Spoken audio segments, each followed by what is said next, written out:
Bonjour à toutes et à tous, un plaisir de vous retrouver pour ce nouveau numéro de votre émission Week Echo. L'émotion et la colère, tels sont les sentiments qui animent les Béninois depuis quelques jours après le décès de 4 patients admis au service de réanimation du CNHU de Cotonou. Selon toute vraisemblance, la cause de ce drame serait une coupure d'électricité. Un drame qui remet en lumière les graves carences du système sanitaire public. On pose le problème dans le décryptage. Et comme chaque année, tout au long du mois d'octobre, les initiatives se multiplient pour sensibiliser la population au cancer du sein et promouvoir le dépistage précoce. Ces initiatives visent à inciter au dépistage et à informer surtout les femmes.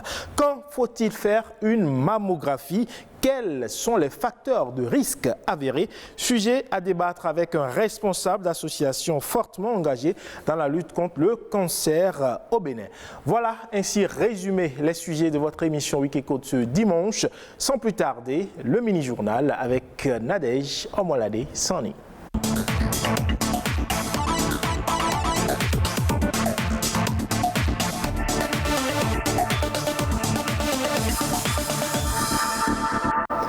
Bonjour à tous, bienvenue dans le mini-journal de ce dimanche sur Week Echo. La flambée des prix alimente toujours les débats au marché et dans les ménages depuis l'annonce du passage des produits de première nécessité aux valeurs transactionnelles. Il suffit de faire un tour en ville pour entendre les plaintes des populations. Mais est-ce que véritablement les prix de ces denrées ont connu une hausse depuis le 1er octobre dernier? Arnaud Havana et Rena Ouéha ont fait le constat. Les produits de première nécessité passent désormais à la valeur transactionnelle, et ce depuis le 1er octobre 2022. Une mutation qui fait suite à une décision du directeur général de la douane et des droits indirects. Selon lui, cette transaction n'entraînera pas une augmentation sur les tasses et les prix des denrées. Mais sur le terrain, le constat est tout autre. Les prix des produits ne cessent de grimper. Ce 1er octobre, j'ai constaté une légère augmentation sur le prix des produits congelés, sur l'huile et sur les pâtes alimentaires. Ce qu'on achetait avant à 300 est devenu 350. Par exemple, le poisson, la semaine passée, on a pris le poisson à 1700. Aujourd'hui, c'est à 1010. C'est pourquoi aujourd'hui, maintenant, c'est difficile de manger. Surtout les produits congelés là. La viande, avant, le kilo était à 1800, 1700 et autres. Maintenant, c'est à 3000 poussières. Les poissons et autres, là, on ne dit plus. L'argent a augmenté, on ne sait plus ce qui se passe en réalité.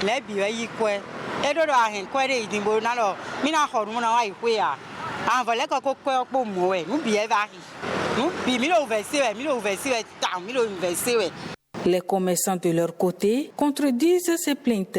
Pour eux, les prix des denrées restent les mêmes. Ils pointent du doigt des rumeurs. Tout est affiché depuis très longtemps, c'est le même prix, c'est affiché. Le cube est à 1400, le sucre, le paquet est à 650.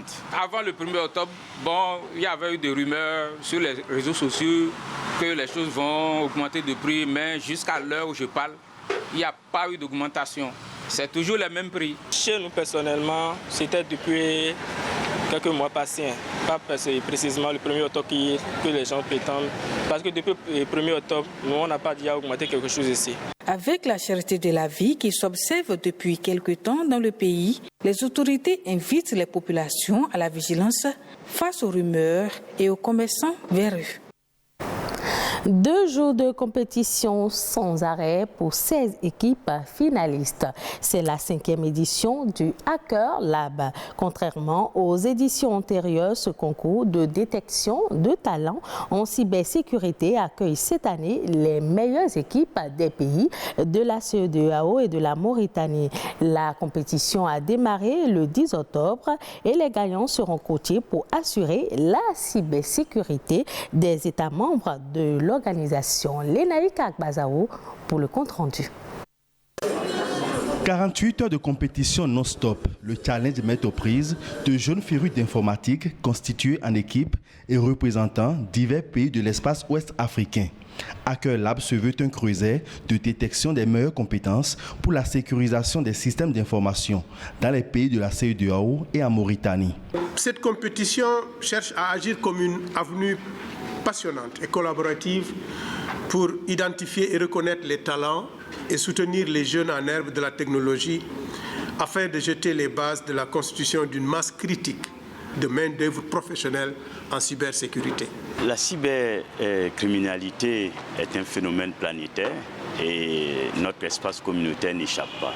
On voudrait que tous ces jeunes s'engagent auprès des États membres pour que nous puissions réussir notre pari de développement du numérique et de la digitalisation. Hacker Lab est une initiative du gouvernement béninois qui s'étend désormais aux autres pays de la sous-région pour une sécurisation du cyberespace. Depuis 2017, le Hacker Lab a détecté plus de 700 talents et en a primé une quarantaine avec diverses certifications comme le CEH, le CHFI et l'OSCP, des certifications qui permettent à ces jeunes-là d'entrer dans le monde de la cybersécurité. D'autres partenaires comme le projet OCWARC, Expertise France et l'Union européenne accompagnent l'événement. Je pense que c'est une immense chance pour nous déjà d'être là.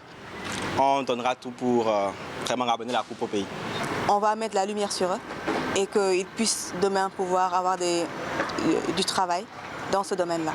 In fine, il s'agit de mutualiser les stratégies de lutte contre la cybercriminalité ou les cybermenaces en Afrique de l'Ouest et en Mauritanie, afin de garantir la croissance économique.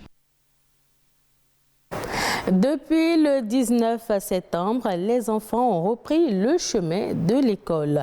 Et si leur instruction est du ressort des enseignants, les parents, quant à eux, doivent s'assurer de les maintenir en forme, ce qui passe aussi par une bonne alimentation et une bonne santé.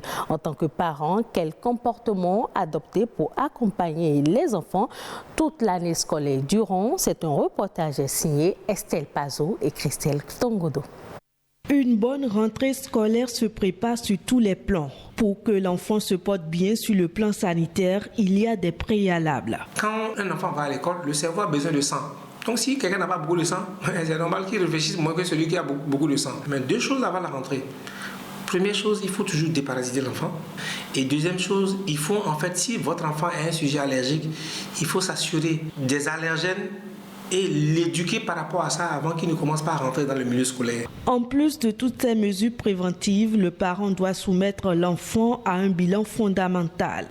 Le contrôle des yeux. Les enfants parfois ne se rendent pas compte forcément qu'ils ne voient pas bien. L'enfant peut être atteint d'une maladie contagieuse au cours de l'année scolaire. Sa guérison dépend en partie du comportement du parent. Si vous voyez que votre enfant a la gale ou la tête tendante pendant l'année scolaire, c'est parce qu'en fait, il y a un milieu favorable pour pouvoir développer ça. Dès qu'il ramène ça à la maison là, il faut traiter ça le plus rapidement possible. Si vous remarquez qu'il a des infections, n'hésitez pas. Un enfant qui fait une fièvre de plus de 48 heures, envoyez-le à l'hôpital. Pour leur croissance, les enfants ont aussi besoin de nutriments. Et si l'école joue sa partition à travers des cantines scolaires, les parents aussi ont une grande responsabilité dans leur alimentation. S'assurer que les enfants prennent les 3 repas principaux de la journée.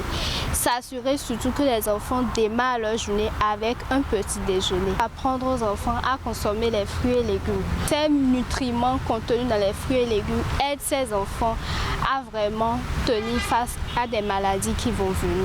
Un des nutriments qui aide à la croissance mentale, c'est l'iode. Il faut que le sel de cuisine que les parents utilisent pour cuisiner les repas des enfants soit du sel iodé. Le parent doit s'assurer que le poids de l'enfant correspond à son indice de masse corporelle. Ne pas attendre qu'il soit malade avant de lui faire des contrôles et surtout s'assurer que l'enfant mange bien. Autant de conseils avisés des spécialistes aux parents pour garantir aux enfants une bonne année académique. L'œuf est une excellente source de nutriments de bonne qualité. Les spécialistes de la santé recommandent que chaque être humain consomme au moins un œuf par jour. Compte tenu du rôle important qu'il joue pour le bien-être, le deuxième vendredi du mois d'octobre est dédié à la valorisation de l'œuf. Arnaud Abana et Reine Ouéha pour plus de précisions. L'œuf, un produit agricole issu d'élevage.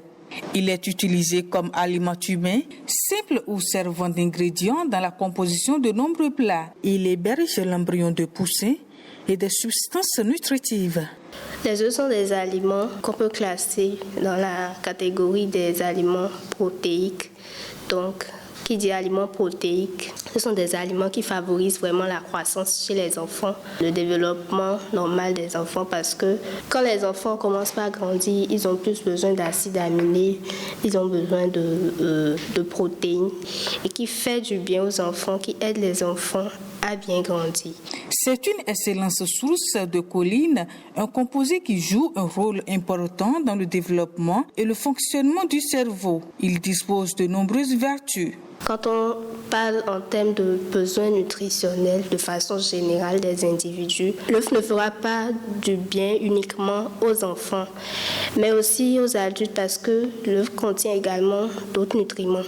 À l'exemple des caroténoïdes, ce sont des antioxydants. De façon plus spécifique, c'est la lutéine et la zéaxanthine. Ce sont des nutriments qui font du bien aux yeux, qui protègent les yeux contre les rayons ultraviolets du soleil et les rayons émis par nos écrans, nos téléphones que nous utilisons habituellement. Les œufs sont riches en fer et le fer permet de prévenir contre l'anémie. Au-delà de ces bienfaits, il est néanmoins utile de limiter sa consommation pour ne pas créer de problèmes digestifs. La consommation en œuf ne doit pas se faire tous les jours. Et une consommation régulière et excessive de l'œuf peut entraîner des inconforts digestifs, des flatulences.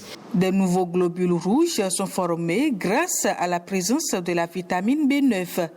Ils participent à la création de l'ADN ainsi que des acides aminés indispensables au développement cellulaire.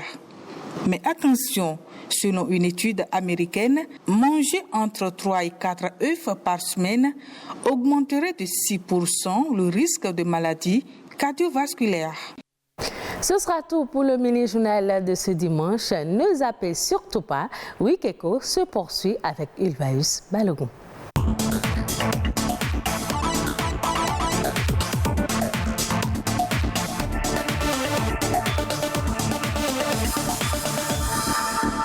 Et à la suite du mini-journal, on enchaîne avec la revue de presse économique. Cette semaine, Arnaud Adadia a parcouru les journaux.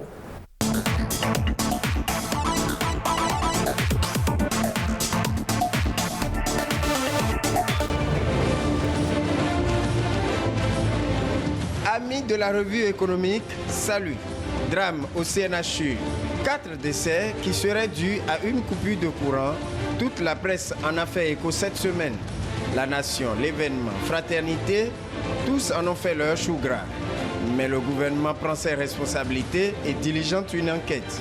Rapporte le quotidien du service public La Nation. Le quotidien, l'événement va plus loin. Il met à sa une 4 décès ambigus. Talon réagit, saisit l'autorité de régulation du secteur de la santé et le procureur. La presse du jour est allée également dans le même sens tout en se faisant son porte-voix. Le journal informe que le gouvernement présente ses condoléances aux familles éplorées. Bonne nouvelle. Retour en pompe des Pays-Bas après le scandale PPA 2.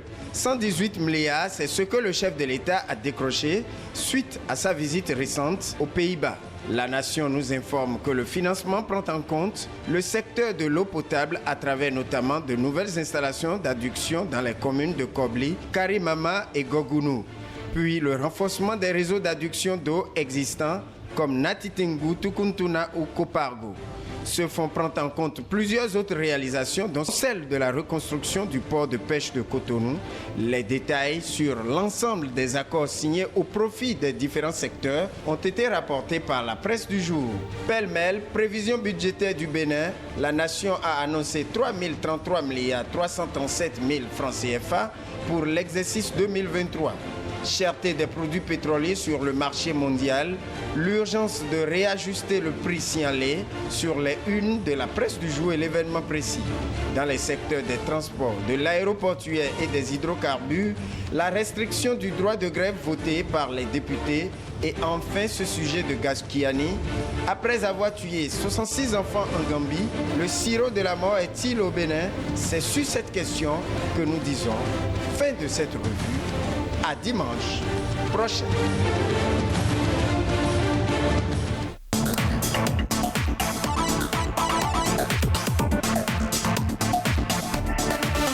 On croyait donc cette époque révolue, mais apparemment on a tout fait de se réjouir. Le CNHU, entre-temps qualifié de mouroir, n'aura jamais porté aussi bien son nom que maintenant. Il y a quelques jours, 4 patients ont été officiellement annoncés morts suite à une coupure d'électricité. On décrypte.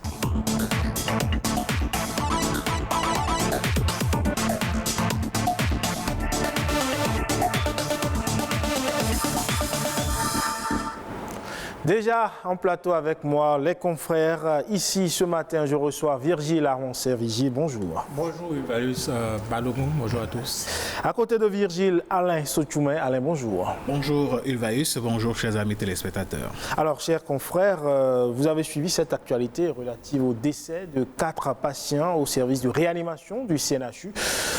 Un drame dont malheureusement les circonstances nous laissent tous perplexes. Alain.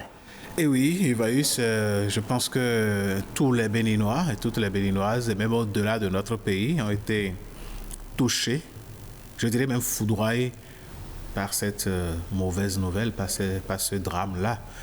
Et je pense que nous avons été choqués, c'est vrai, nous avons été émus, la douleur est grande, mais cette douleur, je suppose et je suis sûr que les parents de ces victimes-là la ressentent plus, davantage, cette amertume-là. Parce que vous allez à l'hôpital pour vous faire soigner, vous allez à l'hôpital pour retrouver la vie. On craint que vous ne partiez pendant une opération chirurgicale. L'opération réussit, on vous envoie à la réanimation pour que vous puissiez être assisté par les respirateurs artificiels et tout le reste, quitte à vous retrouver après. Et c'est là qu'un groupe électrogène tombe en panne et vous partez. Quand vous voyez ce schéma, il y a de quoi être ulcéré, il y a de quoi être révolté. Voilà, c'est ce que je peux dire. Alors Vigile, vous êtes révolté aussi? Révolté, oui, mais je ne veux pas me mettre à la place des parents. Je m'imagine à leur place, ça fait mal, ça fait mal. Mais cela dit, c'est l'habitude quand même, c'est monnaie courante au CNHU. Au CNHU, tout le monde sait. Et c'est là où je suis surpris des déclarations des uns et des autres. Parce que même ceux qui travaillent au CNHU vous disent, mais il n'y a que 4 morts, il vous souffle, mais il n'y a que 4 morts. Donc c'est déjà très peu. Parce que d'habitude, il y en a plus. Parce que ce n'est pas la première coupure de courant. Donc, qu'est-ce qui a changé? Il a le contexte qui a changé un peu. Le contexte, voilà, un parent qui sait utiliser les réseaux sociaux, qui a dit sa peine, qui a raconté la petite histoire sur les réseaux sociaux, et ça a pris, qui a filmé, voilà, il disait, voilà, le corps d'une de ces victimes-là, après cette coupure-là, on a vu le corps passer comme ça. Donc, c'est ça. Et ça a pris sur les réseaux sociaux, et ça a été récupéré dans les médias traditionnels, et ça a été loin, même à l'international. Et on y est, donc, avec des vagues, le directeur du CNHU obligé de réagir, son ministre obligé de réagir, même le chef de l'État a réagi. Voilà. Alors, on parlait, ou on a toujours parlé des erreurs médicales au niveau du CNHU, coupure d'électricité, jusqu'à 10 minutes de coupure d'électricité dans un centre, dans un service de réanimation. Est-ce que cela se comprend dans un contexte où on est en pleine réforme? Moi, je ne peux pas comprendre ça. Je ne peux pas comprendre ça dans la mesure où le porte-parole du gouvernement dit qu'en 2017, le gouvernement a doté le CNHU d'un premier groupe. En 2021, donc tout près, un deuxième groupe spécialement affecté au service de réanimation. Alors, si ce groupe-là aurait été... Si c'est ce groupe de 2021 qui est affecté à ce service-là, ça suppose alors que c'est ce groupe qui est tombé en panne pendant 10 minutes et qui a créé le drame. La question qu'on est en droit de se poser, comment un groupe qui a à peine 1 an peut créer une telle situation? Moi, je ne sais pas s'il faut auditer l'achat du groupe, ou bien s'il faut auditer le groupe, ou bien s'il faut voir clair dedans. La façon dont le groupe a été entretenu. Alors, c'est encore plus révoltant d'entendre des choses comme ça, parce que je suppose qu'en 2021, quand il y a un groupe électrogène, il y a un système de relais automatique. Ouais, quand le groupe se met en fait, quand l'électricité conventionnelle s'en va, le groupe prend le relais automatiquement, avec peut-être quelques secondes de latence. Mais comment on peut expliquer 10 minutes de retard? Alors donc, le problème se pose. Quand on est dans les réformes, vous avez parlé de réformes. Moi, j'ai suivi le communiqué du directeur du CNHU et j'ai souri dans mon coin. Je dis, voilà, c'est à la limite, le gars, il ne se reproche rien. Absolument. Oui, à la limite, le directeur du CNHU, c'est bon, voilà quoi. Parce que quand vous lisez son communiqué, je serais à sa place que je me serais abstenu même de m'exprimer, quitte à laisser mon ministre prendre le devant des choses comme le ministre l'a fait et par la suite le président de la République. Donc j'estime que il y a un problème au niveau, pas forcément ou bien uniquement du CNHU, mais les autres centres de santé de notre pays. Il y a forcément un problème. Est-ce que les gens ont les moyens qu'il faut au moment où il faut pour soigner les populations?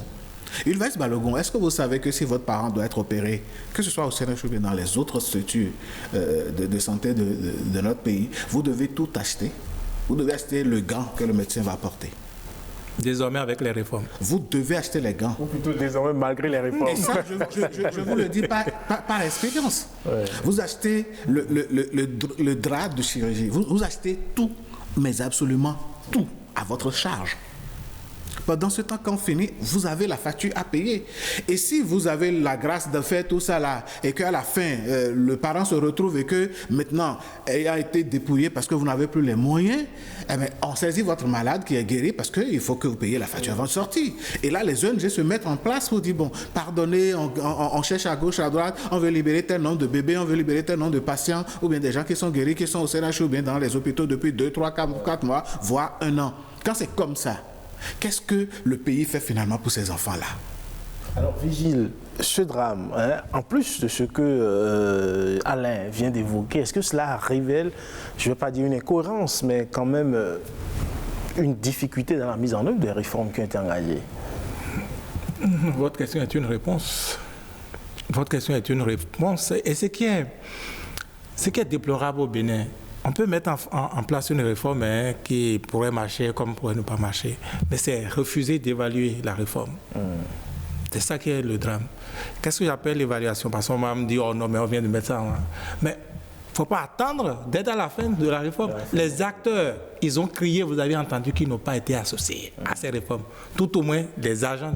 Et ils vous disent, ils ont dit plusieurs fois, mais que c'est eux qui vont appliquer les réformes là, non? Pourquoi on ne les associe pas, les syndicalistes? Et dans ce drame-là, comprenez, je ne sais pas si vous avez été, et cela vous a interrogé, le silence des syndicalistes. C'est sûr que tout n'est pas pourri au CNHU. Qu'il a des gens qui travaillent avec conscience. Mais tout au moins que des syndicalistes montent au créneau pour donner la part de vérité, mais personne ne veut parler. Est-ce que cela ne révèle pas une certaine complicité aussi? Comment? Une certaine complicité, parce qu'ils savent que c'est peut-être pas dû au groupe électrogène, c'est peut-être dû à une faute humaine.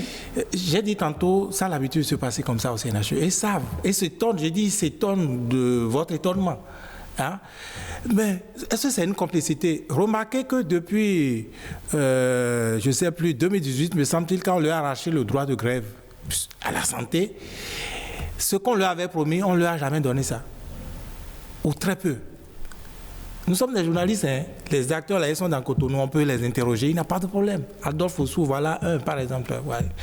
Est-ce qu'il parle encore? Il ne parle pas, pourtant il est toujours à la tête de la fédération, voyez-vous. Donc, ils n'ont pas eu ça. Ils parlent, on ne les écoute pas. Adolphe Oussou, dont j'ai parlé, il a été en exil pour avoir parlé. Voyez-vous. Donc, du coup, ils se sont tous tus et regardent faire. Je crois que c'est les conséquences de cet attentisme-là, c'est l'une des conséquences à travers, on va dire, ce petit drame à côté de tout ce qui se passe. Je vais vous illustrer des drames qui se vivent au Bénin, que nous vivons, que tout le monde... Et subitement, bon, tout le monde est dans l'émotion. Et on va vivre l'émotion et ça va se taire. Et les drames vont reprendre leur cours au quotidien dans l'indifférence totale, pour ne pas dire dans l'hypocrisie béninoise. Alors on sait qu'après ce drame-là, vous l'avez dit, le directeur du CNHU s'est pourvu d'un communiqué de presse dans lequel il disait qu'aucune légèreté ou faute professionnelle ne restera impunie. Déjà, depuis lors, le ministre est monté au créneau également à travers un communiqué. Une enquête aurait été ouverte pour situer un tant soit peu les responsabilités.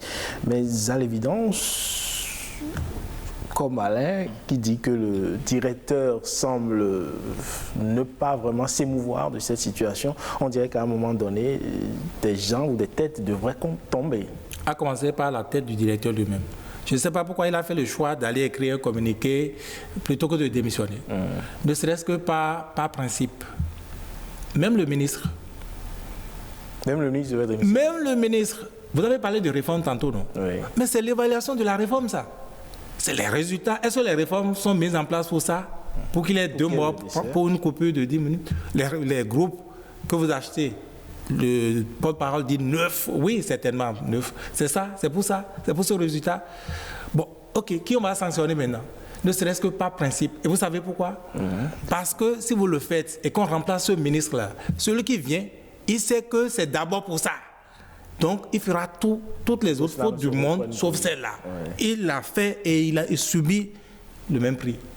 On lui applique le même tarif. Pareil pour le directeur. Et c'est comme ça qu'on redresse un pays. Je pense qu'on doit se poser les bonnes questions. Oui. Monsieur Awansé, le confrère Awansé a évoqué la Covid. Est-ce que vous vous rappelez que le Bénin a commandé 200 respirateurs lors de la Covid? Merci, Alain. Les 200 respirateurs sont où? Bien sûr. Les respirateurs sont où? Les respirateurs sont au CNHU pendant que les gens sont en train de mourir. Peut-être distribués un peu partout sur le territoire. Il faut qu'on vienne nous expliquer. Et c'est ça, je vous disais quand on préparait cette émission. Nous, les journalistes, j'ai l'impression que nous avons démissionné. Absolument. Et vous allez voir, à la fin, quand le président Talon va finir son mandat et descendre, je vous assure que nous allons entendre la phrase suivante. Je n'ai jamais demandé à un journaliste de ne pas faire son travail. Absolument. Ça se dit déjà. Ça se dit déjà. Où sont passés les 200 respirateurs? Si on a 200 respirateurs qu'on a commandés, est-ce qu'on les a reçus? Si on les a reçus, est-ce que le CNHU en est doté? C'est pourquoi je vous parlais tout à l'heure des moyens. Est-ce que vous savez qu'il arrive à des médecins de sortir de l'argent de leur poche pour soutenir des malades, des parents de malades dans des hôpitaux? Mais ce qui se passe, parfois on sourit, mais c'est dramatique. Ces réformes-là, c'est quoi les résultats? C'est quoi le résultat? D'accord. Si on avait des respirateurs qui sont indépendants, même quand on coupe le courant et que le respirateur a une batterie, autonomie, ou bien qu'il y a par exemple des onduleurs, quand vous avez votre PC, votre ordinateur et qu'on coupe le courant, au moins pendant quelques minutes, vous continuez pas à travailler le temps que le courant ne revienne. Et si ce n'était pas le cas au CNHU, il faut donc auditer. On dit, bon, le directeur du CNHU, je suis dans la même logique que Vigile. Ce monsieur devrait démissionner. Absolument. Ce monsieur devait démissionner. Et quand il dit aucune légèreté ne restera impunie, lui-même, d'abord, son supérieur hiérarchique devrait lui demander. Parce que si vous êtes directeur d'une société, est-ce que quand le groupe va se couper là, le directeur va appeler un agent pour dire, bon, allez démarrer le groupe? Il paraît que bon, les agents qui devaient se lever pour aller démarrer le groupe ne l'ont pas fait. Est-ce qu'un groupe en 2022 est fait pour être démarré par un être humain avant de prendre? C'est automatique. C'est un relais automatique. Ok, posons-nous la question. Je suis propriétaire d'un hôtel de luxe. je reçois de gros clients et que la SBE coupe son courant, mes clients vont rester dans la chaleur. Impossible. Le groupe doit pouvoir démarrer. Aussitôt. Alors donc, je pense que quand il s'agit de la vie humaine, le président l'a dit.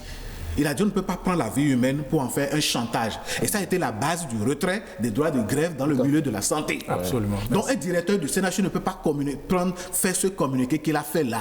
Si c'est lui-même qui l'a fait, c'est une faute. Si c'est son chargé de communication qui l'a fait, c'est une faute. Dans l'un ou l'autre des cas, il y a faute. Et il faut commencer par sanctionner à partir de là.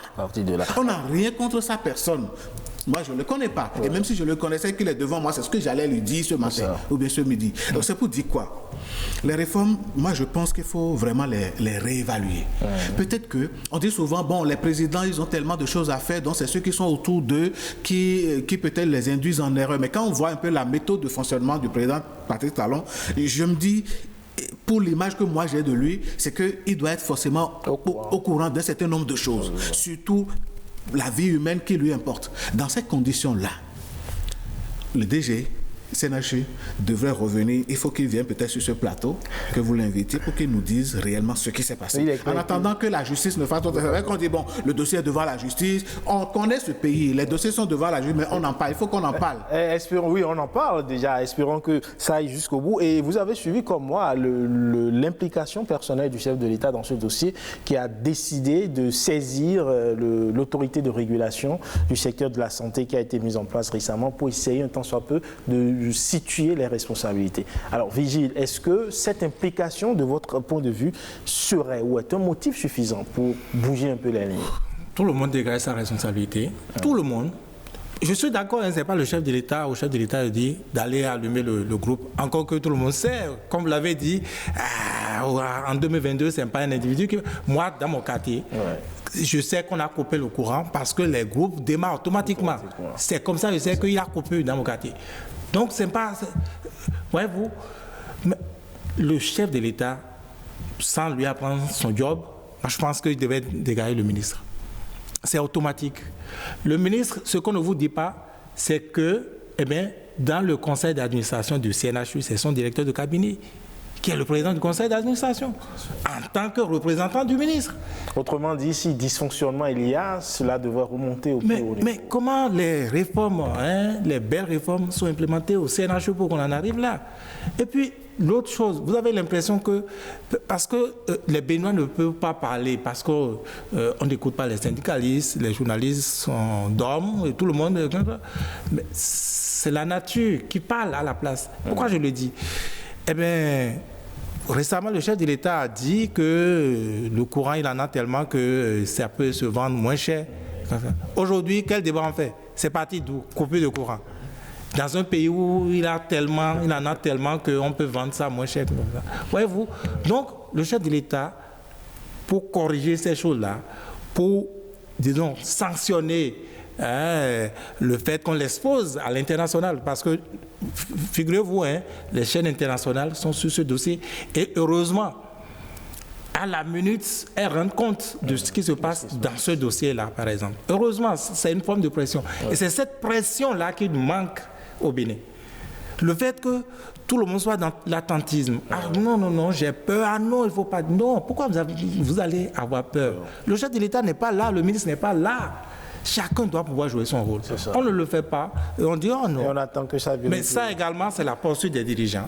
Je voudrais répondre un peu à votre question. Moi, je voudrais poser la question autrement. Est-ce qu'il revient au chef de l'État de saisir l'autorité de régulation du secteur de la santé? Bon, en temps normal, il devrait s'autosaisir. En temps normal. Mais c'est ça, c'est justement là où je voudrais que vous en veniez. Ce n'est pas au chef de l'État de saisir l'autorité de régulation du secteur de la santé. L'autorité, automatiquement, devrait s'autosaisir. Parce que le drame s'est produit un vendredi. Si l'affaire n'est pas tombée sur les réseaux sociaux le samedi, je parie que jusqu'au lundi ou mardi, le peuple n'en saura rien. D'accord? Dans ces cas-là, ça veut dire que l'autorité devrait avoir des yeux et des oreilles partout. Et se dire, mais attention, ce qui s'est passé là, il faut qu'on tape du poing sur la table avant même que le chef de l'État ne songe à les... Ça devait être le sens inverse. C'est eux qui doivent se saisir de ce dossier et informer le président de la République. Est-ce que vous voyez? Sinon, je ne sais pas, j'ai eu, je sais pas, le temps de recevoir le docteur de Soubété sur ce même plateau et on a parlé de l'Arche. Ça veut dire que moi, je vais suggérer au docteur de Soubété, le président de l'autorité de régulation du secteur de la santé, de mettre en place un système d'alerte, de faire en sorte de s'auto-saisir de ces genres de dossiers. Parce qu'il ne sert à rien de parler aux réformes, on va chercher des certifications, on va faire en sorte que chacun sache maintenant à quoi s'en tenir. Pendant ce temps, les gens sont en train de mourir dans nos hôpitaux. Ce n'est pas normal. Ouais. Et on ne va pas dire, bon, c'est le président qui a fait ci, le président qui a fait ça, le président a... Bon, si le président n'avait pas saisi l'autorité de régulation, on va croiser les bras et regarder et faire. Je pense que les gens sont en train d'exposer... Le ministre a annoncé l'ouverture d'une enquête. Je pense que les gens sont en train de... les gens sont en train d'exposer le président de la République, en fait. Les gens sont en train de se moquer de lui à la limite. C'est ce que je crois. Alors, il y a quand même que pour un temps soit peu éviter que ces genres de drames ne se perpétuent, on a annoncé la fusion de l'hôpital d'instruction des armées au CNHU, ou plutôt l'absorption de l'hôpital d'instruction des armées par le CNHU. Est-ce que cette absorption peut participer à éviter ces genres de drames à l'avenir? Si je prends l'image suivante, nous trois ici sur ce plateau, chacun pris individuellement, on n'est pas tellement fort. Ouais. Et que Vigile amène ses ressources, vous les vôtres et moi, je mets les miennes, et ensemble, on peut faire quelque chose. Vu de cette manière, ça pourrait donner. Mais quels sont les moyens dont disposent les deux hôpitaux? L'HIA, l'hôpital d'instruction des armées, dispose de quels moyens? Si vous voulez, on va en parler. Personnellement, j'ai fait aussi cet hôpital. Le CNHU dispose de quels moyens? Je pense que si le gouvernement décide de cette fusion-là, certainement, il y a des moyens que le gouvernement se prépare à mettre à leur disposition. Et à l'opérationnel, le peuple va également apprécier et voir si ça a marché ou si ça n'a pas marché. Maintenant, ce peuple, quel est le pouvoir qu'il a de s'exprimer? Quand on saisit votre malade à l'hôpital parce que vous n'avez pas les moyens, à qui vous allez vous prendre? Je me rappelle que ça doit être en 2021, l'année dernière, où face aux cris de cœur, aux douleurs des uns et des autres, l'ONG de notre sœur Ariel Heaven s'est portée vers le CNHU à libérer quelques patients. Et bon, le gouvernement, je crois le président de la République, à la veille de la fête de Noël aussi, s'y est mêlé. Et puis bon, ils ont sorti un certain nombre de choses. Mais sur toute la ligne, c'est ce que l'État devrait faire pour ses enfants, Ivaïus. Ça doit être le fruit des réformes, justement. Donc cette fusion, moi je pense qu'on va attendre de voir ce que ça va donner comme résultat et on appréciera. On appréciera. Virgile, sur la question de la fusion. Oui, malgré, enfin, on va dire la modestie des moyens d'un centre comme d'un autre, n'est-ce pas? Il me semble que l'hôpital d'instruction des armées était beaucoup plus apprécié quand même du public que le CNHU. Voilà que c'est le malade qui avale maintenant ce qui était plus ou moins bien en point. Bon, on peut craindre, n'est-ce pas, le risque de contagion, de contagion que le malade contamine, n'est-ce pas, celui qui allait plus ou moins bien. C'est vrai que ce n'est pas l'objectif. L'objectif de la réforme, c'est sans doute l'inverse. Mais bon, est-ce qu'on va pouvoir l'obtenir ainsi? Moi, excusez-moi, je reviendrai sur des images. Si nous ne sommes pas exigeants avec nos dirigeants, ces drames-là, on va nous-mêmes rentrer dans l'émotion et on va en parler et puis ça va s'arrêter là. Les drames qui se jouent au CNHU sont nombreux, sont multiples. Prenons les dialysés. En 2020, les responsables, Edmond Amoussou, pour ne pas le nommer, n'est-ce pas, président de l'association des dialysés du Bénin, parlait de 200 à 300 morts parce qu'on avait arrêté la subvention, n'est-ce pas, qu'on accordait à cette catégorie-là. Aujourd'hui, on parle de 900 morts dans cette catégorie, comparé à 4 morts. C'est vrai qu'il n'y a pas un mort qui soit... Même un, c'est de trop. C'est beaucoup. Comment vous appelez ça? Ceux qui vont se soigner à l'extérieur. Les évacuations sanitaires. Vous savez combien de morts ça crée? Vous savez combien de problèmes? Ce n'est plus possible aujourd'hui. Mais en attendant qu'on ait Calavi comme on nous promet, l'hôpital de Calavi, combien de morts on va faire? Voyez-vous? Tant que nos dirigeants ne vont pas se soigner dans nos centres de santé, parce que vous parlez du CNHU, mais ce n'est pas que le CNHU. Alain l'a dit. Ce n'est pas que le CNHU. Tant que nos dirigeants ne vont pas pouvoir aller éprouver aussi nos centres, nos structures, ça veut dire que c'est toujours malade, toujours dans ces drames-là qu'on va végéter. Alors, on va finir sur cet aspect.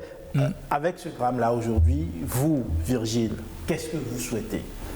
Il faut sanctionner, il y a des gens, vous avez dit déjà, des têtes doivent tomber, le DG, CNHU, le ministre même, mais au-delà. Humainement, c'est faire en sorte qu'il n'y ait plus ça. Mais ce n'est pas une incantation. C'est aussi bien les dirigeants qui ont quelque chose à faire que les personnels de ces centres de santé. Mais ce n'est pas avec le contexte actuel là où personne ne veut parler, personne ne veut se dire la vérité, même les journalistes sont démissionnés. Ça ne changera pas. Hier, on a parlé de qui? Edgar Kao. Je crois que c'est bien ça. Ernest Kao, pardon, qui était malade et tout. Puis on a fait de battage autour, comme on en fait actuellement. Et puis, on s'est tué. Donc, on attend encore le prochain. Ce n'est pas comme ça qu'on peut construire. Il faut que nous soyons, encore une fois, exigeants vis-à-vis de nos dirigeants qui ont besoin aussi de savoir, quand vous posez une action publique, vous avez besoin du retour pour ajuster les choses. Ce n'est pas de la méchanceté, ce n'est pas de l'opposition. Je pense qu'il faut doter les hôpitaux de moyens techniques. On parle souvent de plateaux techniques. Et il faut permettre aux citoyens de vérifier le fonctionnement de ces plateaux techniques-là et de faire le retour. En réalité, quand le citoyen fait le retour aux dirigeants, ce n'est pas pour son mal, ce n'est pas pour le critiquer, c'est pour permettre aux dirigeants de mieux faire. Quand on dit nous avons acheté un scanner de dernière génération au CNHU, le scanner ne fonctionne pas depuis un bon moment. Ça ne marche pas. Ah ouais. Je vous dis, ça ne marche pas. Alors, dire que le directeur du CNHU ne le sait pas. Ça, je ne sais pas s'il ne le sait pas. S'il est dans une maison qu'il dirige et qu'il ne sait pas ce qui se passe, alors là, raison de plus pour se poser des questions. Alors donc, je pense qu'il faut que les gouvernants commencent par s'ouvrir aux observations, aux expressions du peuple citoyen, du peuple souverain, pour dire, attention, il y a telle chose, si vous le dire, c'est vous aider à mieux corriger le tir et à améliorer pour qu'ensemble, nous vivions dans un pays où il fait bon vivre pour tout le monde. Mais si on se réfugie derrière la peur, si on se dit, si tu dis maintenant, c'est toi qui iras en prison, si tu parles trop, c'est à toi, on va faire telle chose, si tu dis ça là, est-ce que tu sais? Donc du coup, chacun se regarde et on se regarde et chacun attend son tour. Espérons que chacun n'attende pas son tour et qu'on puisse tous ensemble dire ce qui ne va pas pour que ça puisse s'améliorer. Merci à vous, chers confrères. Merci. Alain Sochoumen, merci Virgile Arancet d'être passé sur ce plateau. À présent, on parle du mois d'octobre, le mois consacré au cancer, à la lutte contre le cancer du sein. C'est le dossier de la semaine.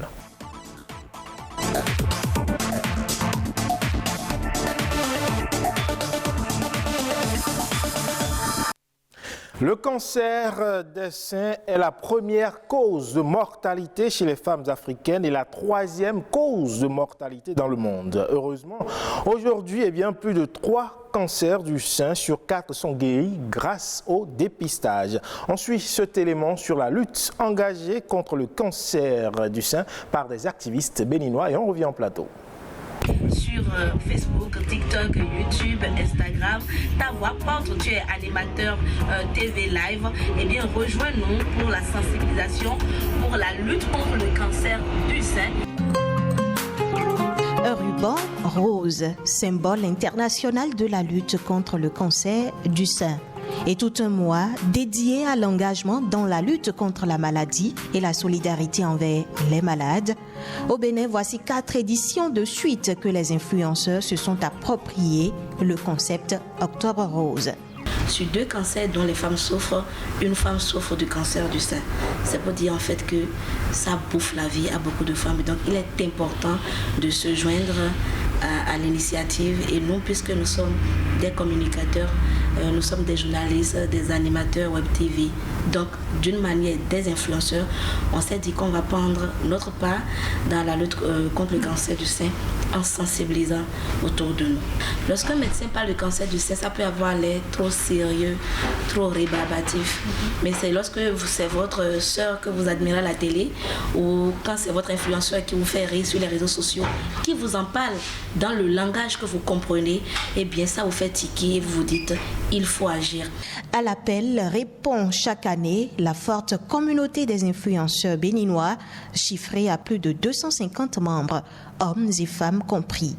Voici une petite sélection des capsules diffusées sur TikTok, WhatsApp ou encore sur Facebook. Pensez à vous durant ce mois d'octobre en allant faire votre dépistage du cancer du sein. Le concept Octobre Rose par les influenceurs est à l'actif de l'association Héroïne d'aujourd'hui, dont voici la figure numéro 2. Je suis communicatrice en santé et quand j'ai eu l'occasion de rencontrer la vaillante dame Billon, ensemble on s'est dit, avec tout ce panel de personnes que nous connaissions, il était important d'apporter notre pierre à l'édifice. Alors que ce n'est pas seulement aller sur les réseaux sociaux, c'est aussi rencontrer des personnes. Rencontres physiques ou en ligne, lors des différentes séances, il s'agit de faire connaître le cancer du sein, sensibiliser à l'autopalpation et parler de l'accompagnement psychologique des personnes malades. En termes de résultats tangible, c'est la joie que nous avons lorsque nous commençons la campagne de voir que les personnes qui habituellement ne seraient jamais allées dans un hôpital se rapprocher de nous, nous appeler. C'est des centaines de personnes qui, constatant l'impact des influenceurs roses, s'intéressent à ce qu'elles vivent dans leur corps et donc nous permettent de les orienter vers les structures adéquates. Le dépistage précoce du cancer du sein peut sauver la vie. Les influenceurs béninois espèrent voir le appel toucher plus de personnes d'année en année. On parle donc du cancer du sein et ce matin, pour en parler, on reçoit pour vous Gilbert Rouanou. Il est le président et cofondateur de la fondation SPH contre le cancer. Gilbert Rouanou, bonjour. Bonjour, monsieur Balogun. Merci d'être avec nous. Merci de m'inviter aussi. Et pour m'accompagner dans les échanges ce matin, Amandine Agnabossou en place. Amandine. Bonjour à vous, Yusvaïs Balogun. Monsieur Gilbert Rouanou, bonjour. Bonjour, madame Agnabossou. La fondation SPH, expliquez-nous un peu. En fait, la fondation SPH, c'est littéralement, ça fait fondation Sourou Pierre Rouanou. Donc, Sourou Pierre Rouanou, c'est mon père. Il est mort d'un cancer, du foie. Donc, c'est à son initiative que la fondation a été créée depuis 2010. Pardon. Son initiative, en sa mémoire. En sa mémoire. En sa mémoire. Bien sûr. Nous sommes sur ce plateau pour parler du cancer, mais plus particulièrement du cancer du sein. Est-ce que, selon vous, ce cancer touche uniquement les femmes? Non, ce cancer touche aussi les hommes. Les hommes aussi souffrent du cancer du sein. Mais les femmes, non, pour les femmes sont un peu plus répandues en fait. Voilà. Et quand on parle du cancer du sein au Bénin, qu'est-ce que cela représente? Est-ce que vous avez des statistiques? Oui, c'est qu'on se réfère souvent à Globacom. Globacom, c'est un site qui travaille avec l'OMS en fait. En 2018-2019, c'est les statistiques que j'ai actuellement, ça fait environ 2613 cas au Bénin en fait. Voilà, 2613 cas qui ont été détectés au Bénin. Ok, donc certainement ça a dû augmenter de 2019 à aujourd'hui. 2022 oui, bien sûr, ça a dû augmenter. Et comment se manifeste alors le cancer du sein? Le cancer du sein, pour savoir que vous avez le cancer du sein, parfois il y a le sein a une couleur normale en fait. Quand ça change de couleur, la rougeur par exemple, quand le bout du sein se rétracte en fait, quand vous voyez les nerfs au niveau des seins, c'est des signes alarmants qui font croire qu'il peut y avoir une résistance. Ne va pas en fait, voilà, c'est ça. Donc quand c'est comme ça, il faut se faire consulter. Il faut se référer à un gynécologue. Et les symptômes alors? Et les symptômes en fait, c'est qu'en réalité, vous voyez, quand vous pressez le bout de votre sein, d'accord? Et quand ça sort le mamelon, je parle du mamelon en fait, et quand ça sort du liquide, et puis comme en fait, c'est que ça sort du sang. Ouais. Ça, c'est les signes qui peuvent vous faire dire d'aller voir un gynécologue toujours. Autrement dit, en temps normal, quand on presse le bout du sein, rien ne devrait sortir. Ça. Quand vous n'allaitez pas. Mais quand vous n'allaitez pas, oui, voilà, il faut faire la différence. Qui allait, ces signes-là, c'est normal qu'on ait des. Bien sûr, ouais. Mais quand vous n'allaitez pas, c'est des signes qui peuvent vous alerter, bien sûr. Et parlons des facteurs de risque. Parlons des facteurs de risque des cancers en général et du cancer du sein en particulier. Ouais, bon, pour parler en général du cancer, le cancer, il y a plusieurs choses qui causent le cancer, particulièrement le cancer du sein. Quand une femme, par exemple, ne fait pas l'activité sportive, D'accord? Quand une femme est en état d'obèse, en fait, d'obésité, quand une femme a du surpoids, quand vous êtes femme, par exemple, vous fumez la cigarette, quand vous êtes femme, vous buvez trop l'alcool, ça, c'est des signes, des facteurs de risque du cancer, en fait, du sein. Et pour les autres cancers? Et pour les autres cancers, vous avez une fondation qui s'occupe Oui, bien sûr, pour les autres cancers, c'est toujours la même chose, en fait. C'est-à-dire quand vous fumez de la chicha, de la drogue en particulier, du tabac, c'est-à-dire que c'est des substances qui donnent beaucoup le cancer, en fait. Vous comprenez? Généralement, ce sont ces substances-là qui donnent le cancer. Et quelle est la part de l'hérédité dans les facteurs de risque? De l'héritage, l'hérité, vous l'avez dit. C'est-à-dire je vous l'ai dit, quand vous êtes, votre papa peut-être a fait un cancer. Dans le cas d'espèce. Oui, mais est-ce que vous êtes un sujet à risque? Oui, non, on peut. J'ai dit, vous n'êtes pas systématiquement sujet à risque. Vous pouvez faire, d'accord? Ce n'est pas que votre père géniteur a fait, par exemple, mon cas par exemple, mon père vient de dire qu'il est mort du cancer du foie. Ce n'est pas systématique que moi-même mais il se peut que je pourrais avoir le cancer du foie. Alors, il se peut que vous ayez également le cancer du sein, que dis-je, le cancer du foie. Alors, qu'est-ce que vous faites pour que cela n'arrive pas? Oui, mais d'abord, pour que cela n'arrive pas, je viens de citer certaines choses. Je dois peut-être me prévenir de cette chose-là d'abord. Éviter de fumer. De fumer, de boire de l'alcool à dose, à haute dose. Faire des activités sportives, voilà, bien sûr. Et quelqu'un, quand vous avez un parent qui souffre de cancer, n'importe quel cancer, quelles sont les conséquences sur la vie de celui qui souffre? C'est pas seulement celui qui souffre, il y a l'entourage, la famille, tout le monde est affecté. Quelles sont les conséquences? Mais en réalité, le cancer, c'est une maladie non transmissible d'abord. D'accord? C'est génétique et non transmissible.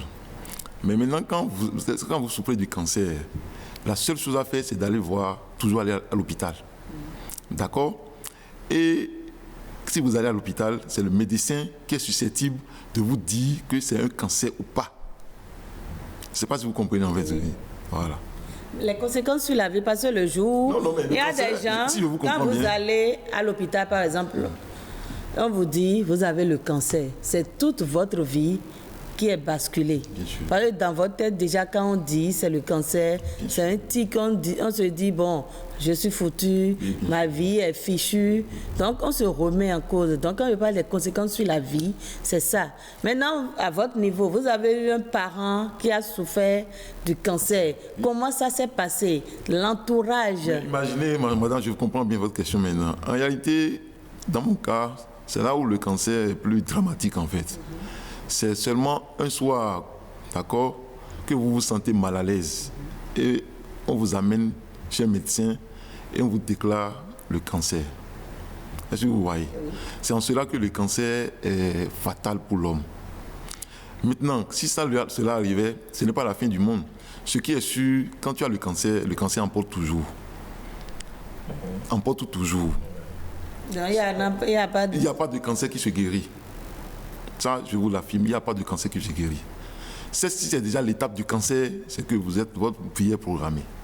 Votre vie est programmée, autrement dit, mais pour atténuer ce passage vers l'au-delà, il y a certainement des traitements. Oui, bien sûr, il y a des traitements, il y a la chimiothérapie et que les gens font, d'accord? Mais la chimiothérapie, je vous dis, pour 100%, d'accord, peut-être à 10% des gens s'en sortent. Sur 100%, à peine 10% arrivent à s'en sortir. Mais autrement dit, sans vouloir être trop alarmiste, autant ne pas aller à la chimiothérapie alors. Ah mais non, mais pas autant. Je dis le pourcentage est moins en fait. Mais quand on est malade, il faut se soigner. Il faut se soigner, il ne faut jamais baisser les bras. Et maintenant, je vais vous dire, même, quand vous parlez de la chimiothérapie, ce n'est pas une chose facile en fait. Ce n'est pas donné à tout le monde d'aller là-bas. C'est-à-dire le traitement du cancer, c'est coûteux. C'est coûteux. C'est pour ça, moi, c'est la sensibilisation vaut mieux que tout dans la prévention du cancer. Et quand on parle de prévention, qu'est-ce qu'il faut faire? Oui, allons-y dans le cancer du sein, le cas, je prends voilà. Vous voyez l'autopalpation, d'accord? C'est un moyen le plus sûr pour la femme de prévenir le cancer du sein. l'autopalpation du sein, bien sûr. Voilà. Comme on a pu le voir dans le document tout à l'heure. Qui vient de passer tout à l'heure, bien sûr. Ouais. Alors, quand vous avez des doutes, quand vous faites de l'autopalpation, vous sentez, la femme connaît son sein. Et le sein, ça ne fait pas souvent mal. Quand vous sentez une boule dedans, par exemple, dans tous les cas, ce que moi je dis aux femmes, la femme connaît son corps mieux que tout le monde. Dès qu'il y a un changement au niveau de ton sein, il vaut mieux aller voir un gynécologue qui pourra t'orienter vers maintenant un spécialiste du cancer. Dans le cas où il découvrira qu'il y a quelque chose qui ne va pas. Est-ce qu'au Bénin, ici, on dispose des moyens nécessaires, par exemple, pour le dépistage et pour les traitements? Oui, je sais qu'au CNHU... Vous êtes passé par là, donc oui, vous êtes en mesure de... Oui, non, mais au CNHU, j'en connais. Au CNHU, il y a une structure qui s'occupe en fait du dépistage du cancer. Oui, au CNHU, il y en a. Donc, quand vous avez des soucis, on se rapproche du CNHU. Bien sûr, on se rapproche. Actuellement, même pour le dépistage, je crois qu'ils ont déclaré gratuit certains hôpitaux publics. Oui, vous pouvez y aller, on va faire le dépistage gratuitement. Gratuitement. Au niveau de votre fondation, vous disiez tantôt, vous avez l'habitude de faire des séances de sensibilisation à l'endroit des populations. Alors, lors de ces séances de sensibilisation, qu'est-ce que vous dites à ces femmes et à ces hommes également qui sont concernés? Oui, mais évidemment, et ce que je viens de dire maintenant, nous on va directement facteur de risque en fait. D'accord? Et quelles sont nos cibles réellement? Nos cibles en fait, ce sont les élèves. Les élèves dans les écoles. Et les taximotos, nos chers amis, les habits jaunes. Et pourquoi avoir choisi ces cibles? Ces cibles, au Bénin, ici, si vous voulez avoir d'informations, vous allez chez qui? C'est eux qui relaient les informations. Un zim qui traîne quelqu'un derrière, par exemple, va lui dire est-ce que tu connais une maladie qui s'appelle le cancer? Il y a telle fondation qui fait. L'élève, en allant à la maison, va dire à sa mère, à son père, qu'il y a tant, c'est ça.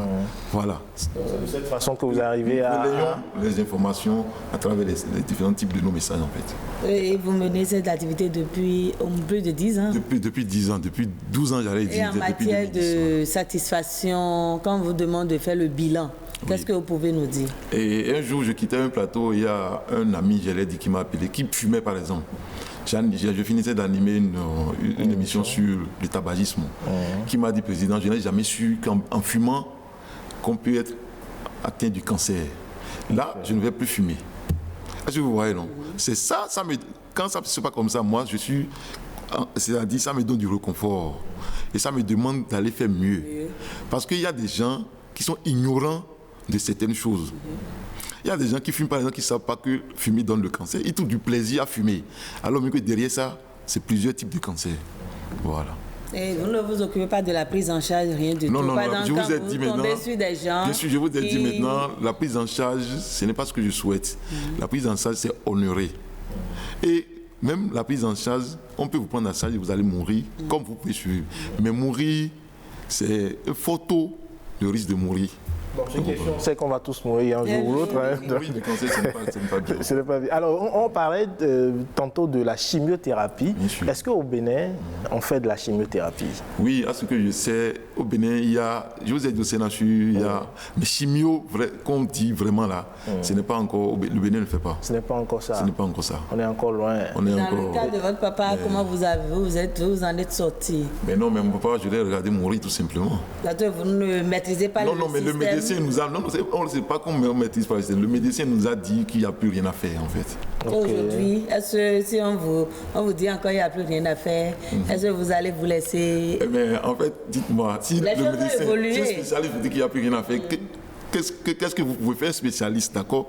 Ce n'est pas un profane comme vous et moi. C'est un spécialiste, d'accord, qui me consulte et les miracles existent. Ah, mais oui, absolument, je suis d'accord. Mais les miracles ne coupent pas la rue. La technologie a évolué, il y a eu d'autres inventions.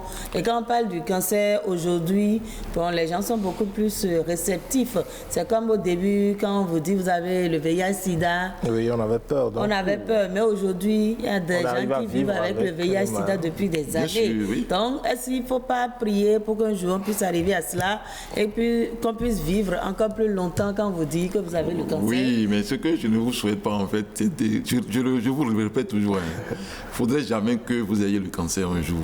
Autant prévenir. Autant prévenir que guérir, on dit, en matière du cancer.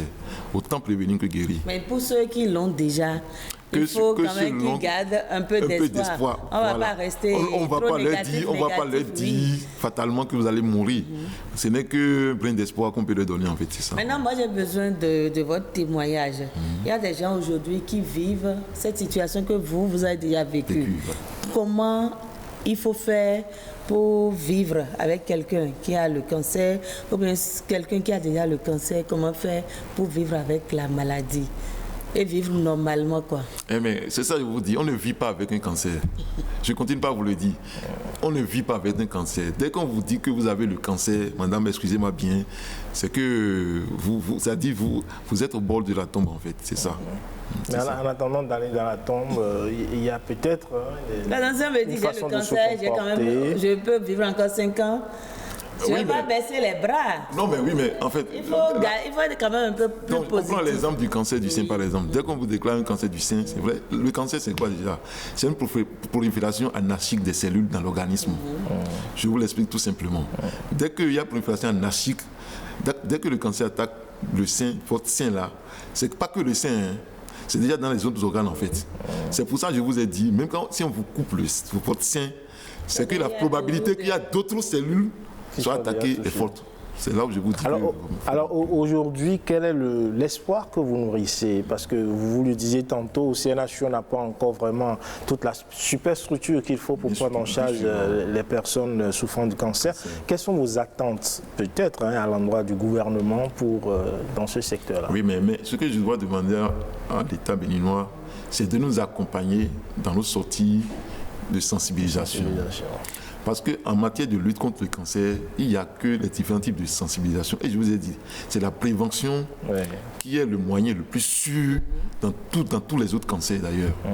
Parce que l'État béninois n'a même pas les moyens possibles, d'accord, pour aller dire qu'on va vous faire une chimio.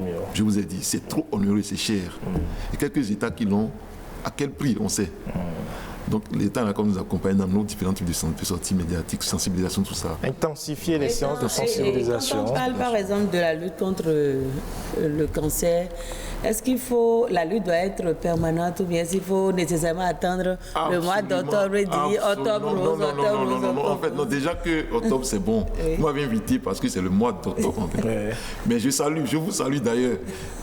Octobre ou pas, il y a d'autres de vos confrères qui m'invitent et on parle du cancer, d'accord? Mais je souhaiterais que ce soit au cours de l'année que nous discutons du cancer.